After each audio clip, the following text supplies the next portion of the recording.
Today we're going to read The Smartest Giant in Town.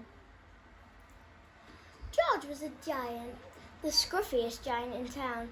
He always wore the same pair of old brown sandals and the same old patched up gown.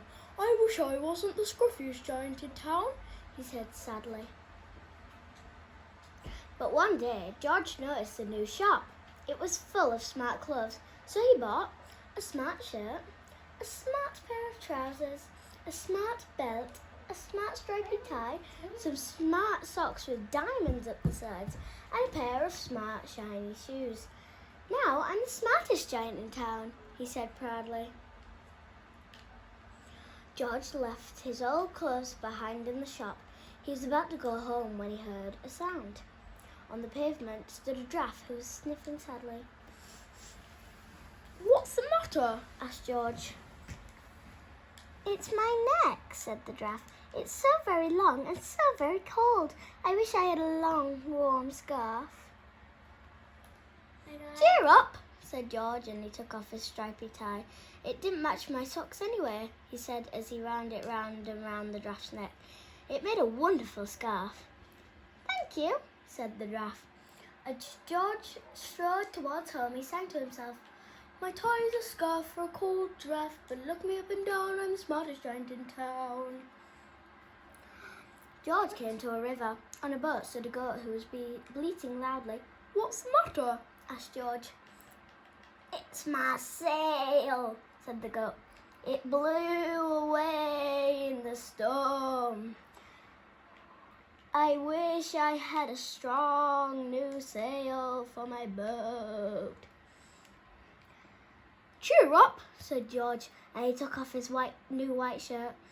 It kept coming untucked anyway," he said as he tied it to the mast of the goat's boat. It made a magnificent sail. "Thank you," said the goat.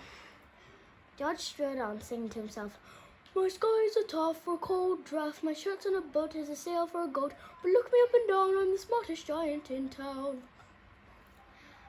George came to a tiny ruined house. Beside the house stood a white mouse with lots of baby mice. They were all squeaking. "What's the matter?" asked George. "It's our house," squeaked the mother mouse. "It burned down and now we have nowhere to live. I wish we had a nice new house." "Cheer up," said George, and he took off one of his shiny shoes. "It was giving me blisters anyway," he said, as the mouse and her baby scrambled inside. The shoe made a perfect home for them. "Thank you," they squeaked. George had to hop along the road now, but he didn't mind. As he hopped, he sang to himself, "My sky is a star for a cold draft, my shirt's on the boat is a sail for a goat, my shoe is a house for a little white mouse, but look me up and down, I'm the smartest giant in town." George came to a campsite. Beside a tent stood a fox who was crying. "What's the matter?" asked George. "It's my sleeping bag," said the fox. "I dropped it in a poodle. I wish I had a warm, dry sleeping bag." "Cheer up," said George, and he took off one of his socks with diamonds at the sides. "It was tickling my toes anyway," he said, as the fox snuggled into it. It made a very fine sleeping bag. "Thank you," said the fox.